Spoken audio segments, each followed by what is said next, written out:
Hello বন্ধুরা, happy new year. তো আজকে আমি বছরের ফার্স্টেই চলে এসেছি ইলিশ মাছের মাথা দিয়ে পুঁই শাকের গুটি দিয়ে বানাবো। এই দেখেন মাছটা হলুদ নুন দিয়ে মেখে তারপরে ভেজে নিলাম।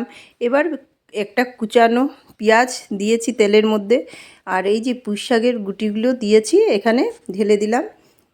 তো এখানে কিছুটা পুঁই শাকের গুটিগুলো পাকা ছিল, কিছুটা কাঁচাও ছিল।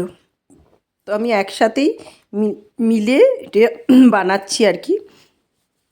এবার এই যে দেখেন কিছুটা মানে মজে গেছে শাকটা। এবার আমি এখানে নুন ঢেলে দেব আর হলদি ঢেলে দেব। এই যে নুনটা ঢালছি। আর বন্ধুরা, আপনাদের নিউ ইয়ার কেমন গেল আমাকে কমেন্ট সেকশানে জানাবেন। আমি তো পিকনিকে গেছিলাম, আপনারা দেখেছেন, একটা গ্রাম বস্তিতে গেছিলাম, এখানে খুব এনজয় করেছি। তারপরে এবার ঢেলে দিলাম এখানে রসুন আর কাঁচামরিচ কুচানো, একটু থেতো করে নিয়েছি। তারপরে এবার ঢেকে দেবো এটা যেন একটু ভালোভাবে সেদ্ধ হয়ে যায়।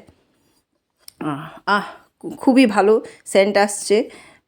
এখন যে ইলিশ মাছটা ভেজে রেখেছি, মাথাটা আর কি, ইলিশ মাছের মাথাটা ভেজে রেখেছি, এটা একটু টুকরো টুকরো করে ভেঙে দেব, চামচ দিয়ে ভেঙে নেড়ে চেড়ে নেব মাছের মাথাটাকে। খুব ঠান্ডা লেগেছে তাই গরম জল খাচ্ছি।